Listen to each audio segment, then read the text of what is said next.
Ke hona ntho ke bolela. La re bambe. A o ska se go botlele jubjube wane da.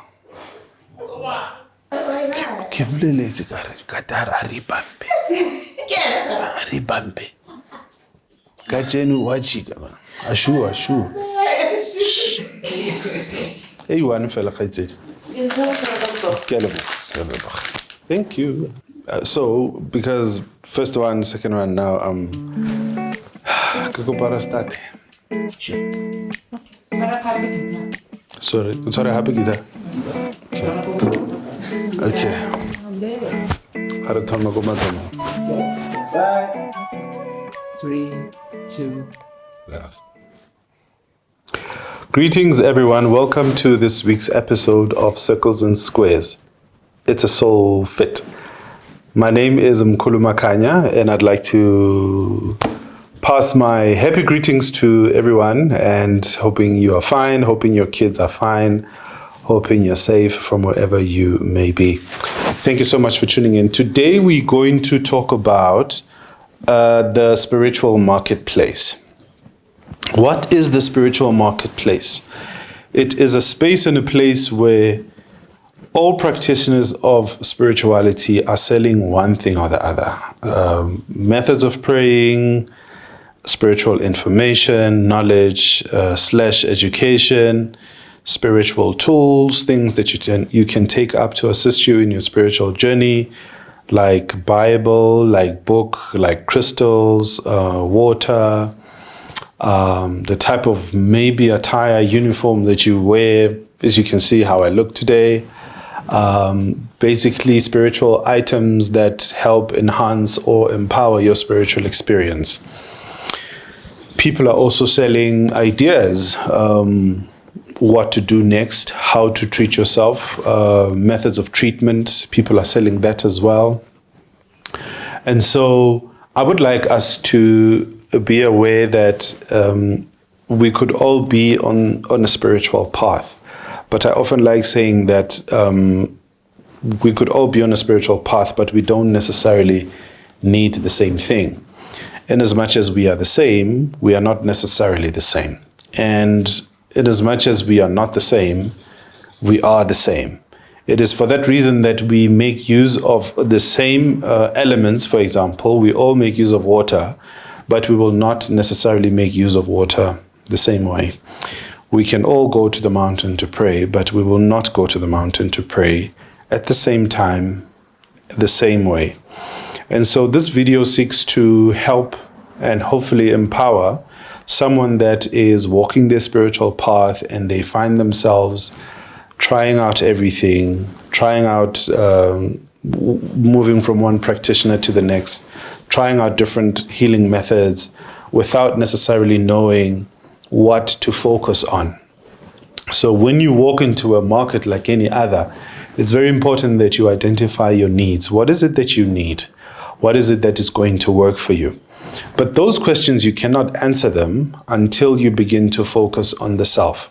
Because you need to understand and recognize that tools are experiences that are external based, okay? So even if a piece of item is empowered with spiritual energy, but it is the body that needs to reach out to that particular item, take it and make use of it. So all spiritual tools are an extension of who you are, of the beliefs that you hold. All spiritual items are an extension of what is happening on the inside. So for you to know how to navigate the spiritual marketplace, it's very important to get to know yourself better. Otherwise, you will find yourself getting into the market, trying this, trying that, and trying this and the other to a certain degree, envying other people's spiritual experiences, wanting to be like other people, copying other people. And as you do that, you lose out on an opportunity to be an authentic self and also meet, whether it's your guide or your ancestors or God, at an authentic place. I hope that makes sense. So you find that a lot, that when you mimic, you find that when you mimic other people, then it's as though you shift from the center of self. You shift from who you are. because you are trying to feel safe with a practice because you've seen someone else do it.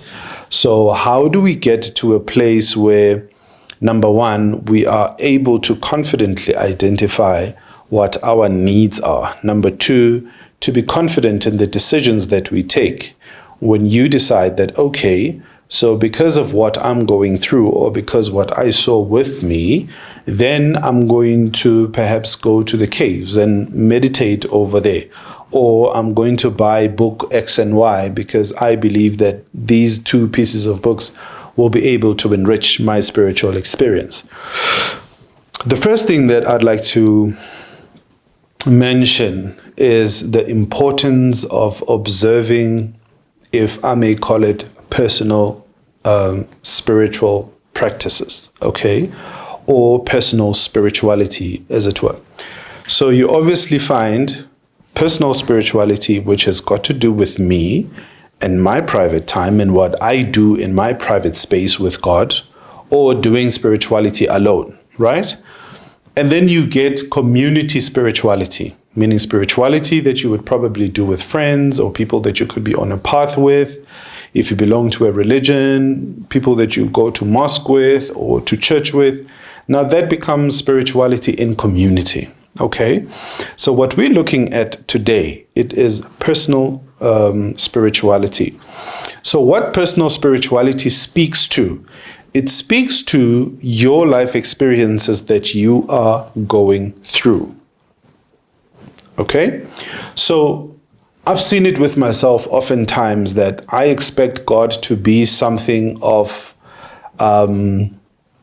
either greater or something outside of my life experiences. You must understand that Spirit speaks to us through the house that you stay in now, the employment that you are in now, or the non-employment that you are in now, the friends that you keep, the children that you live with now. As you look at your life now, everything around you represents your spirit. It represents your awareness, your choices, your consciousness. So for God to be real for you, God needs to express God's self through these things that I've just mentioned to you now. So when you seek a spiritual experience, you don't leave all these things and then want to start a new experience outside of that. Because then when you do that, then it's almost as though you want to shift into performance mode. You don't want to be authentic anymore. So the pain that you feel through the choices that you've made, it is an opportunity for you to say, what is Spirit trying to say to me through this pain that I'm going through now? And then out of that reflection, out of that question, you can then create a prayer that says, in what way can I contact a God that heals? For example, that's how you create links for an authentic spirituality, meaning you don't wish to be anything else, or you don't wish to become someone else. You don't wish to be going through any other thing compared to what you're going through now, because that's where lessons are found. If you want to grow and become a better person, you have to build upon where you are now. You have to build upon the experiences that you're going through now. All right? So out of your experiences, you need to decide, am I happy with where I am? If I am happy, in what ways can I be more happier and celebrate where I am? If I'm not happy, in what ways can I improve or heal my situation? And of course, as you explore these questions, and then you also become exposed to your limitations, to say, okay, I realize that I struggle with prayer, for example. I cannot communicate my my challenges to Spirit or to God. Okay, then I'm going to opt for therapy. Perhaps if I speak to a therapist, if I speak to a spiritual coach, or perhaps if I speak to a psychologist, for example, then that will offer me an opportunity to be able to language the kind of feelings that I'm going through. And then out of that session, I'll be able to gain insight enough for me to actually say, I can go to God and say to God, look, I'm struggling with 1, 2, and 3. Because my friend or my therapist managed to be a mirror to me to say, this is what I am actually going through.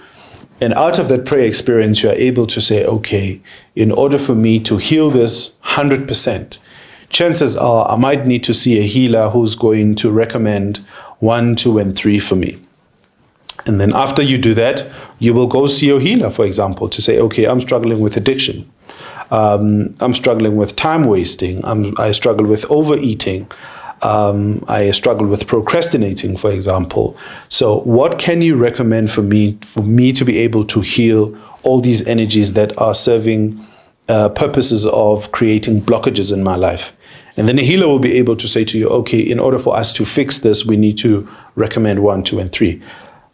Upon the recommendation, it is something that you need to go home and reflect upon as well. For a healer to say you need to do 1, 2, and 3, it does not necessarily imply that is something that you need to jump on at a go and say, just because a healer says I need to do this, it's something that I'm just going to jump on. You need to give yourself time to meditate about this, to think about this, to see whether it aligns with who you are, whether it sits right with you.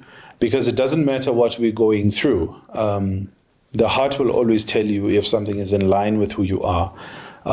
Intuition, I normally feel it in my tummy and my gut if something is good for me or not. I don't know where I get this thing where I believe that my soul speaks to me through just energy in my gut. You just sit with something and you feel that I can take this up. I can try this thing out.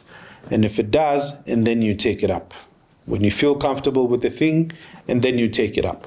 And this is how you navigate the spiritual marketplace, by always holding authenticity as number 1 priority. Number 2, if it feels good, then it's good for you. If it feels bad, then chances are it is bad for you.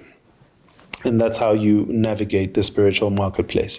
Now, people often ask, is it bad or is it a bad idea to go from one church to another?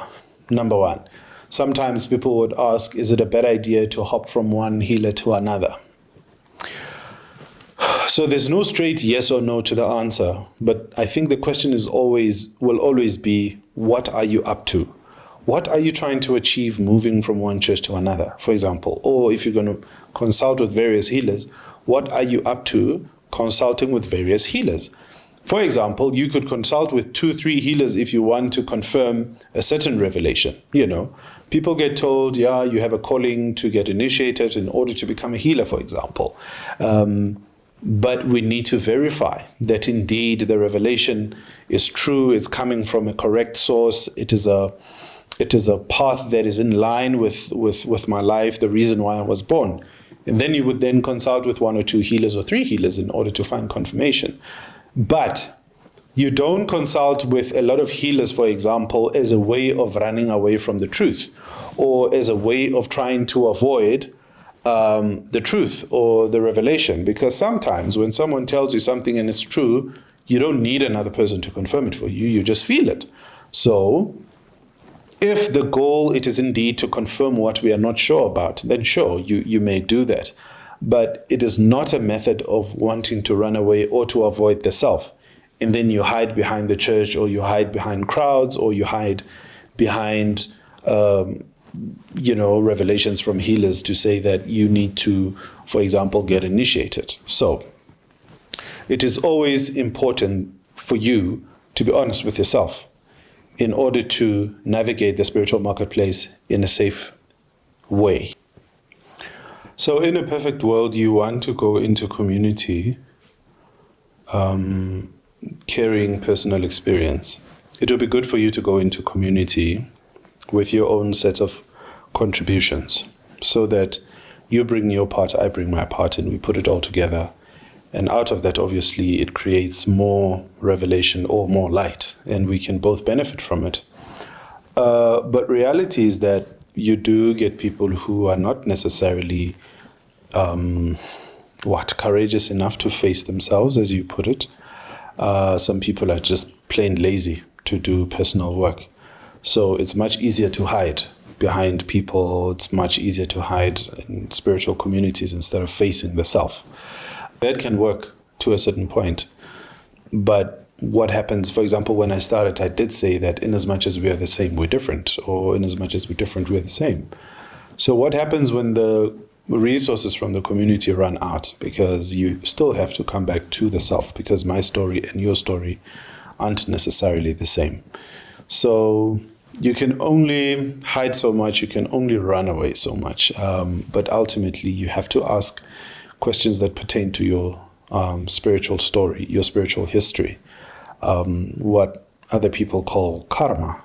Karma is basically spiritual history. Where do you come from, and what did you do, where you come from? Because as we sit here, we are the results of those actions and those choices. I'm a lover of books. I love to read. But I'll tell you what, books are boring.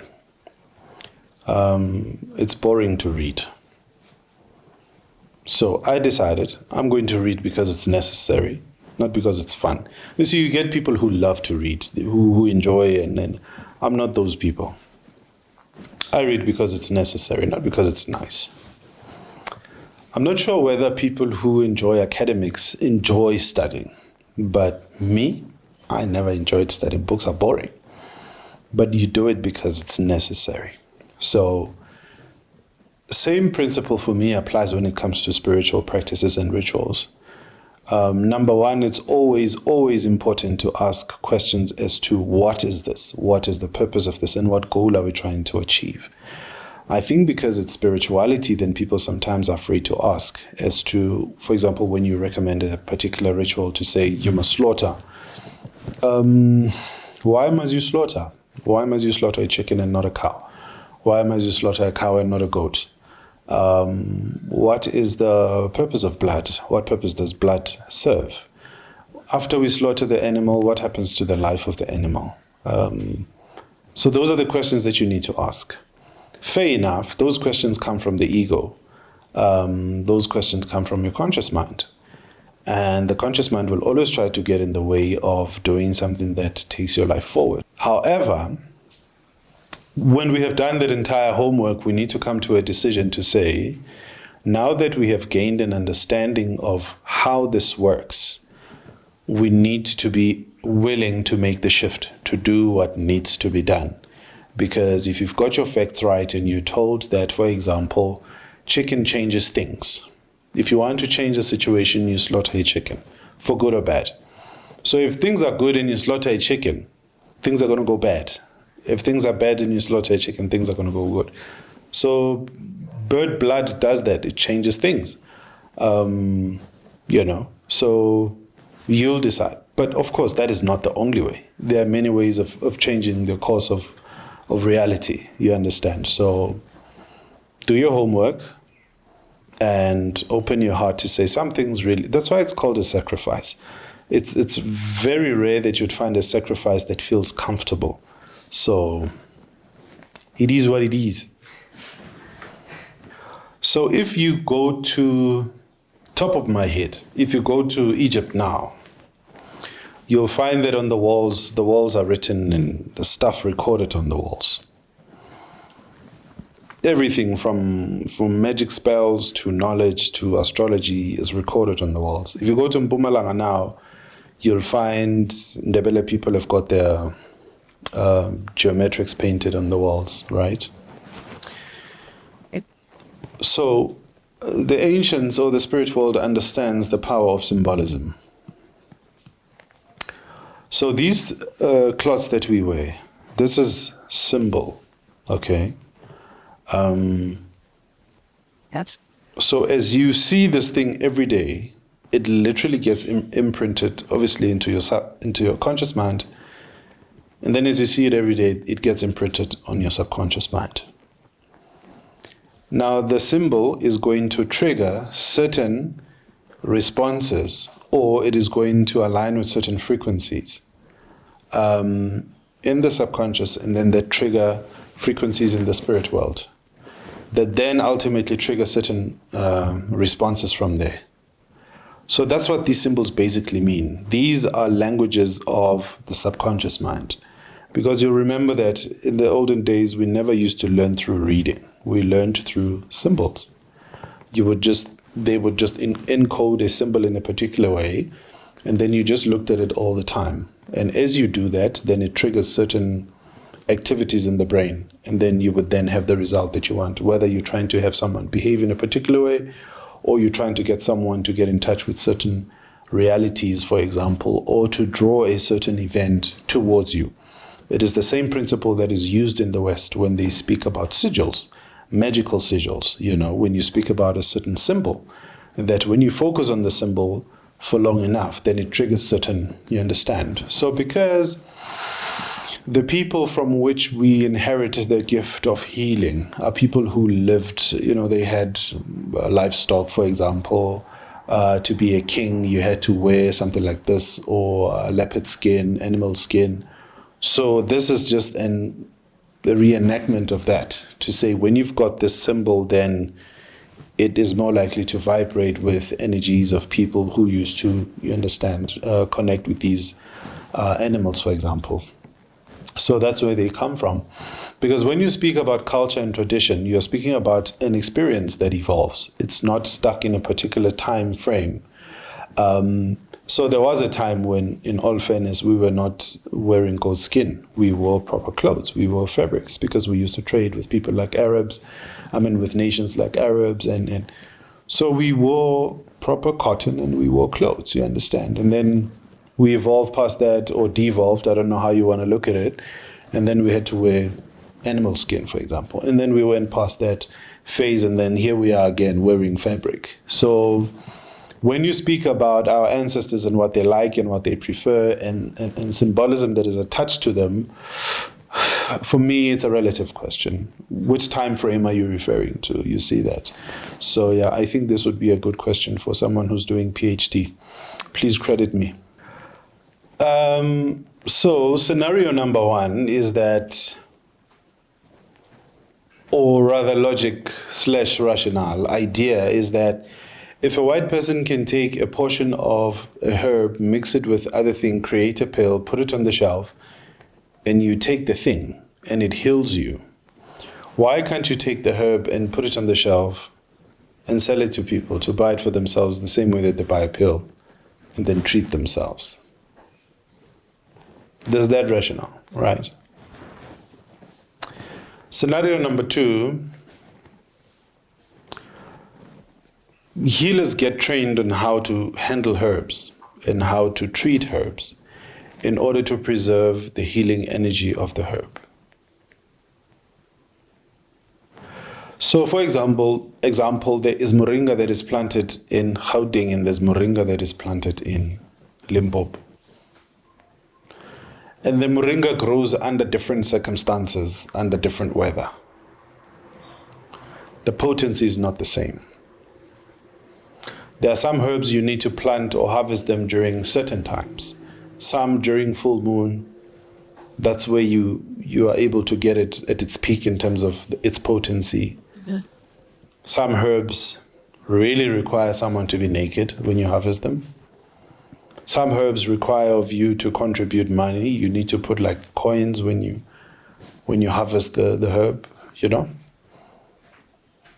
So the tricky part about picking up a herb from shelf is that you don't know under which circumstances the thing was harvested, because we have those governing principles, spiritual/cosmic principles that govern that. So to answer your question, if you're going to buy a herb from the shelf, for example, advice number one, you must cleanse it yourself, and you must cleanse yourself. Because at least when you've got a good degree of cleanliness, then at least you're able to get whatever good amounts that is left in there. Because sometimes as humans, we carry so much heavy energy that you literally kill the energy in the herb. You know what I mean? So it's not a straight yes or no, but just be mindful with how you pick your stuff up, whether you're picking it up from the garden or shelf. Look, our healing methods and our approach to healing has always been holistic. Okay. So first you're sick. Secondly, you're going to pray about it and ask your ancestors to guide you, /God, to say, how do you remedy this? What is wrong? Thirdly, naturally, you're going to nap or you're going to sleep at some point, or you're going to go out Either you're going to dream of this healer or you're going to have a vision about what you need to take. So once you're shown a certain plant, then you know that is in line with what you prayed for. What you prayed for is in line with God's response. God's response is in line with what you dreamt or what was revealed to you. See how holistic that is. So it's sort of a systematic approach towards finding a solution to healing. So by the time you take the herb, it's actually the fourth or fifth stage to your healing process. It didn't just start instantly to say, okay, I'm sick, I'm going to take this. And you understand? So it is something that you can also, steps that you can follow backwards as well.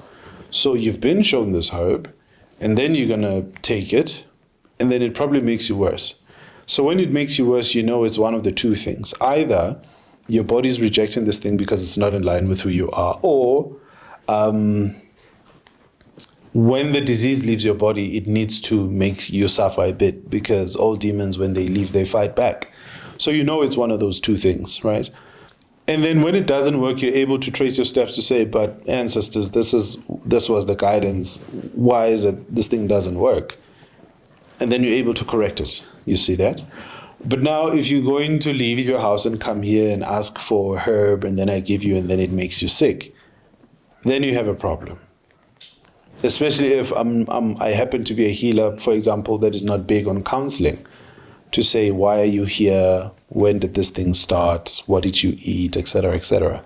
There are some healers who are just going to give you the thing to go use it. You know what I mean? So I think awareness also comes in there to say, if I say, I've had healers who come to, patients who come to me and who say, yeah, I went to healer so-and-so, and then when he gave me his herbs, I just chucked them out the window because I just didn't resonate with what he was saying. And I didn't see how herbs come into the equation, from what we were talking about. So it's also that sense of an awareness to say, okay, but what we were talking about, I don't feel that it requires of me to consume of anything in order to fix it. So, yeah, I hope I've answered your question. So the connection starts when you are born. And it does not start before you are born, because before you are born, you are not self-aware. But after you are born, your memory is activated. So when it gets to a time where you are now 30, 28, 29, you are able to have the help of your memory. But because then our spirituality teaches us, Ukuthi, we exist in different times at the same time, then that's how we are able to have those kind of experiences. So we obviously don't have time now to get into the cosmology, for example, of Nigerians and Zulus, about how when your soul is created and before you are born, your soul gets separated into two. And one aspect of you remains in the spirit world, and then you come here. And then it is all those souls that sometimes tend to have conversations within themselves, among themselves. And then if you and I are lucky enough, we are able to pick up on those conversations. And then you pick up on the conversation, and then upon waking up, we are able to continue the chat, as you put it.